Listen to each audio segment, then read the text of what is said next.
31वां सर्ग। श्री राम और लक्ष्मण तथा ऋषियों सहित विश्वामित्र का मिथिला को प्रस्थान तथा मार्ग में संध्या के समय शोन भद्र तट पर विश्राम।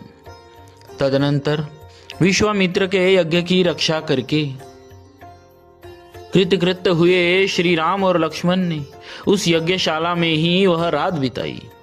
उस समय वे दोनों वीर बड़े प्रसन्न थे। उनका हृदय हर्ष उल्लास से परिपूर्ण था। रात बीतने पर जब प्रातःकाल आया तब वे दोनों भाई पूर्वाह्न काल के नित्य नियम से निवृत्त हो विश्वामित्र जी मुनि तथा अन्य ऋषियों के पास साथ साथ गए। वहां जाकर उन्होंने प्रज्वलित अग्नि के समान तेजस्वी मुनि श्रेष्ठ विश्वामित्र को प्रणाम किया और मधुर भाषा में यह परम उदार वचन कहा। मुनि प्रवर, हम दोनों किंकर आपकी सेवा में उपस्थित है। मुनि श्रेष्ठ, आज्ञा दीजिए, हम क्या सेवा करें। उन दोनों के ऐसा कहने पर वे सभी महर्षि विश्वामित्र को आगे करके श्री रामचंद्र जी से बोले, नरश्रेष्ठ, मिथिला के राजा जनक का परम धर्ममय यज्ञ प्रारंभ होने वाला है। उसमें हम सब लोग जाएंगे। पुरुष सिंह, तुम्हें भी हमारे साथ वहां चलना है। वहां एक बड़ा ही अद्भुत धनुष रत्न है, तुम्हें उसे देखना चाहिए।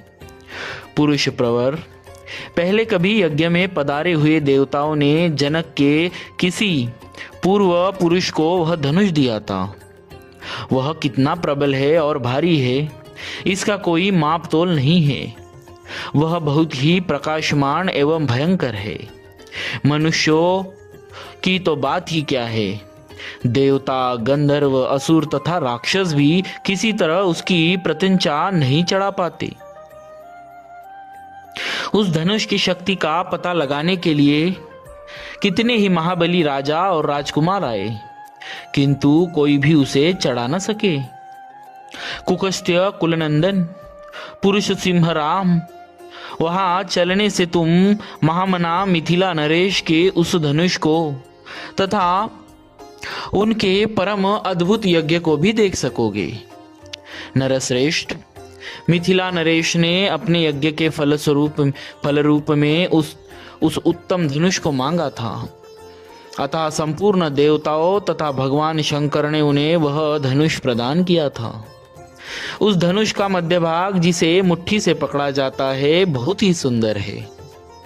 रघुनंदन, राजा जनक के महल में वह धनुष पूजनीय देवता की भांति प्रतिष्ठित है और नाना प्रकार के गंध, धूप और अगुरु आदि सुगंधित पदार्थों से उसकी पूजा होती है।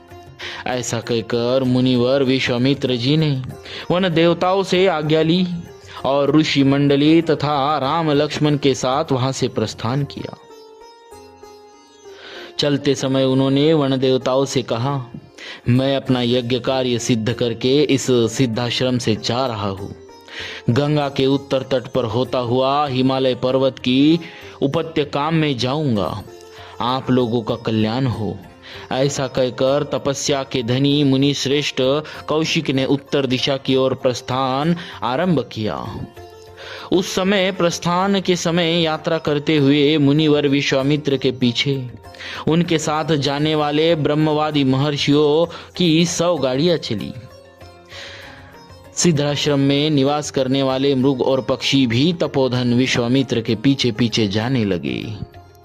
कुछ दूर जाने पर ऋषि मंडली सहित विश्वामित्र ने उन पशु पक्षियों को लौटा दिया। फिर दूर तक का मार्ग तय कर लेने के बाद जब सूर्य अस्ताचल को जाने लगे तब उन ऋषियों ने पूर्ण सावधान रहकर सोनभद्र के तट पर पड़ाव डाला। जब सूर्य देव अस्त हो गए तब स्नान करके उन सब ने अग्निहोत्र का कार्य पूर्ण किया। इसके बाद वे सभी अमित तेजस्वी ऋषि मुनिवर विश्वामित्र को आगे करके बैठे। फिर लक्ष्मण जी सहित श्री राम जी भी उन ऋषियों का आदर करते हुए बुद्धिमान विश्वामित्र जी के सामने बैठ गए। तत्पश्चात महातेजस्वी श्री राम ने तपस्या के धनी मुनि श्रेष्ठ विश्वामित्र जी से कौतूहल पूर्वक पूछा, भगवान, यह हरे भरे समृद्धशाली वन से सुशोभित देश कौन सा है? मैं इसका परिचय सुनना चाहता हूं। आपका कल्याण हो, आप मुझे ठीक ठीक इसका रहस्य बतलाइए। श्री रामचंद्र जी के इस प्रश्न से प्रेरित होकर उत्तम व्रत का पालन करने वाले महातपस्वी विश्वामित्र जी ने ऋषि मंडली के बीच उस देश का परिपूर्ण रूप से परिचय देना प्रारंभ किया। इस प्रकार श्री वाल्मीकि निर्मित आर्ष रामायण आदि काव्य के बालकांड में 31वां सर्ग पूरा हुआ। बोलिए श्री सीताराम जी महाराज की जय। भक्तवत्सल भगवान की